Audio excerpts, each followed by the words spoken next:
मेरे परम आराध्य देव श्री गुरु महाराज जी के पवित्र श्रृंगार बिंदों में इस राशि का साष्टांग दंडवत प्रणाम स्वीकार हो। मेरी माताओं बहनों भाइयों सबको बड़े प्रेम से जय सच्चिदानंद।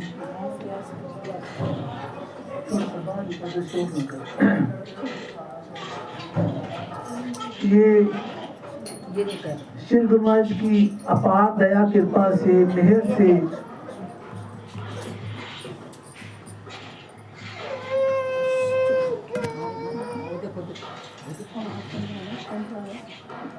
बच्चों ने, श्री गुरु महाराज के प्यारे बच्चों ने, प्यारे सेवकों ने, बेटी नाम भूल गया, क्या नाम, दीप्ति बेटी और विवेक जी, दोनों बच्चे बड़े प्यार से श्री गुरु महाराज जी का पवित्र श्री स्वरूप दर्शन जीवन चरित्र का पाठ बड़े भाव से, बड़ी श्रद्धा से, जिस भाव से होना चाहिए, जो भाव प्रभु मांगते हैं कि मुझे भाव, क्यों कहते हैं भाव का भूखा हूं मैं, भाव ही एक सार है, भाव से मुझको भजे तो भव से बेड़ा पार है। जब तक भाव ना हो तो कुछ भी करने का लाभ नहीं है। कितनी पूजा कर लो, कितने मंदिर जाओ, कितने तीर्थ कर लो, अगर मन में अगर भाव नहीं है तो कुछ लाभ नहीं है। तो प्रभु कहते हैं रीझ जाता हूँ फकत एक पान पर। ₹1 का आजकल महंगा वैसे समय के हिसाब से तो 2 पैसे का पान आता था, तो इसलिए भगवान ने कहा है कि रीझ जाता हूँ फकत एक पान पर, भाव बिन थूक देता हूँ गाड़ी भरे सामान पर। मुझे सामान नहीं चाहिए, पदार्थ नहीं चाहिए, वस्त्र नहीं चाहिए, जेवर नहीं चाहिए, बर्तन नहीं चाहिए, कपड़ा नहीं चाहिए, कुछ नहीं चाहिए। मुझे चाहिए तो आपका भाव चाहिए। इसलिए जो प्रभु ने भाव मांगा, जो प्रभु मांगते हैं, इस परिवार ने, इन बच्चों ने उसी भाव से श्री गुरु महाराज जी को अपने घर में विराजमान तो पहले ही है, लेकिन मेरे हृदय देव मेरे साथ प्रभु जी जिनका स्वरूप इस तरफ नीचे विराजमान है, वो फरमाया करते थे कि जिसके घर में श्री गुरु महाराज का स्वरूप दर्शन यानी जीवन चरित्र है, उसके घर में साक्षात श्री गुरु महाराज जी विराजमान है। तो आज इन्होंने बड़े भाव से इन्होंने पाठ रखवाया, जो कि कल सुबह 10:30 बजे करीब रखा गया, और श्री गुरु महाराज जी अपार दया कृपा से इन्होंने पढ़ा भी बड़े भाव से, सबने ही बड़े भाव से पढ़ा, सबने बड़े प्रेम से पढ़ा, पाठ किया, पाठ भी किया, बच्चों ने भी किया, बड़ों ने भी किया, सब ने किया, मेरी माताओं बहनों ने भी किया, बड़े भाव से सबने पाठ भी किया, उसका आनंद भी लिया। इसमें बहुत कुछ हमें सुनने को मिलता है। श्री गुरु महाराज जी की कितनी महिमा गाएंगे उतनी ही कम है। मेरे श्री गुरु महाराज जी क्या है, ये चमड़े की जीवा उनके गुण अनुवाद नहीं गा सकती है। हमारे में उतनी बुद्धि नहीं है कि उनके गुण गा सके, फिर भी उनकी कृपा है कि उन्होंने इस पामर जीव को गुण अनुवाद गाने का मौका दिया है, गुण अनुवाद सुनने का मौका दिया है। इस पवित्र समागम वो जरूरी नहीं है कि बहुत बड़े बड़े होते हैं वही समागम है, ये भी समागम है जहाँ उसका नाम लिया जाता है, वो सब बड़ा समागम, सबसे बड़ा समागम है। चाहे वो 2 आदमी बैठ करके करें, चाहे 100 बैठ के करें। तो बड़े प्यार से, बड़े भाव से कल इन्होंने श्री स्वरूप दर्शन का पाठ आरंभ करवाया था, और बड़े श्रद्धा भाव से जो भाव इनके मन में था उन्होंने अपने भाव पूरा करते हुए बड़ा ही सुंदर श्री गुरु महाराज की अनंत लीलाएं हैं। मुझे एक लीला छोटी सी याद आ गई श्री गुरु महाराज जी की, क्योंकि एक कोई भगत था श्री गुरु महाराज जी का, बहुत गरीब था, उसके लड़के को डाकू उठा करके ले गए। अब वो बड़ा परेशान होने लगा, मेरे बच्चे को डाकू ले, एक लड़का है, छोटा बच्चा है, और डाकू ले गए हैं। श्री गुरु महाराज जी के चरणों में जाकर के प्रार्थना की, विनती की, रोने लगा। तो श्री गुरु महाराज जी ने फरमाया कि परेशान ना हो, जा करके भजन करो, आपका लड़का मिल जाएगा।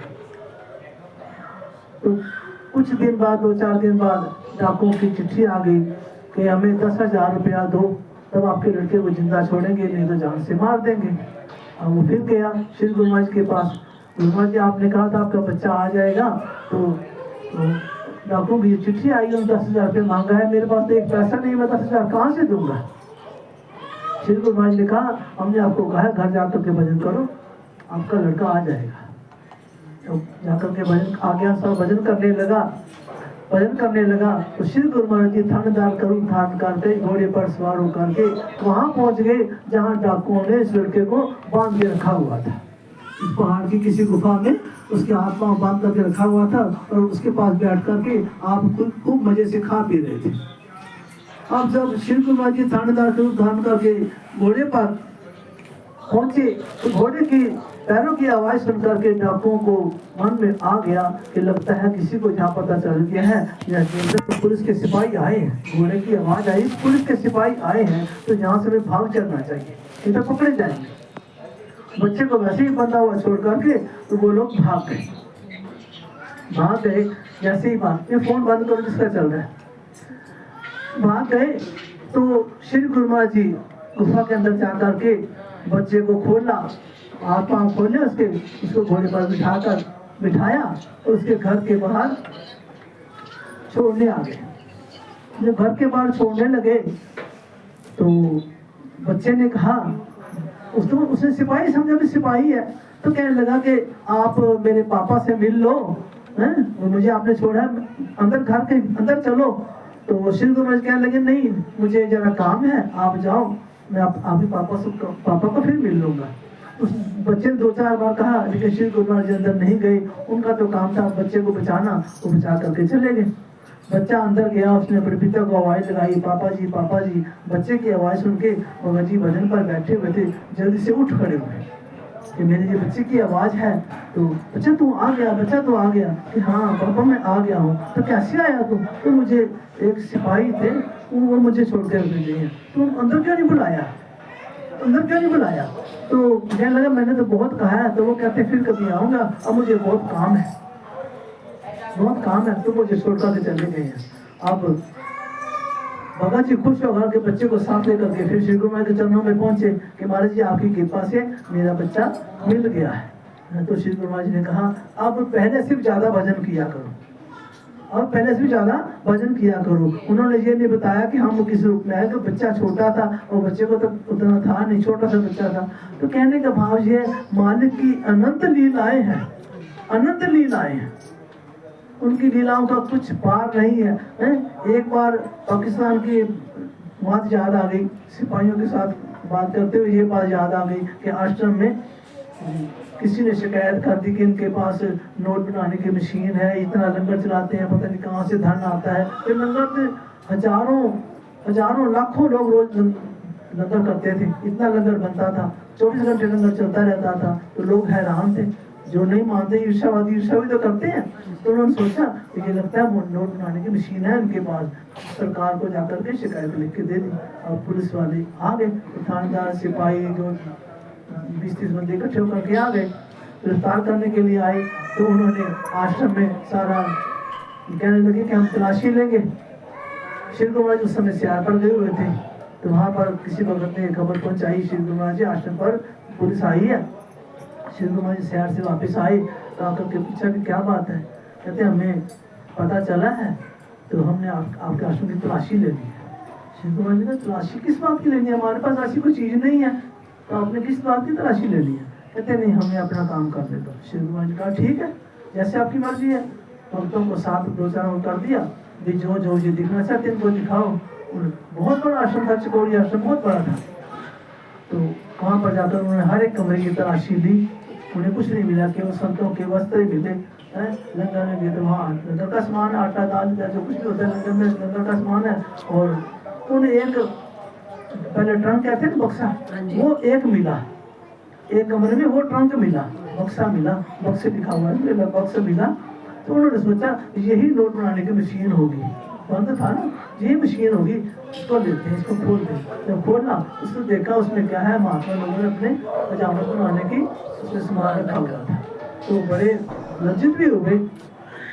देखा उन्होंने यहाँ तक कि धरती भी 6-6 फुट धरती भी खोद डाली, शायद धरती में कुछ गाड़ा हुआ हो, लेकिन उन्हें कुछ नहीं मिला, क्योंकि महापुरुष भगवान का दरबार था, महापुरुषों का दरबार था, वहाँ क्या मिलना था? वहाँ तो संगत आ रही है, सत्संग सुन रही है, वहाँ संगत महापुरुष संत महापुरुष रहते हैं, तो कुछ नहीं मिला।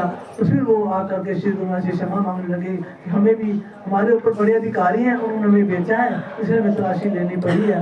लेकिन हमें यहाँ पर आते ही और आपका दर्शन करते हैं, हमारा मन तो मान गया था कि यहाँ ऐसी वैसी बात नहीं है, लेकिन हमें अपना कार्य करना था कि सरकार को भी बताना है कि हमने आपने बेचा है तो सच्चाई है या नहीं। इसलिए फिर उन्होंने वहाँ पर अपने पास से, उस समय 50 रुपये बड़ी चीज़ थी, तो 50 रुपये अपनी जेब से निकाल कर श्री गुरु महाराज को मत्था टेका। श्री गुरु महाराज फरमाने लगे, ये क्या करते हो, ये क्या करते हो कि आप तलाशी लेने आए हो? तो आप ऐसा करो, हमें गिरफ्तार करके ले जाओ।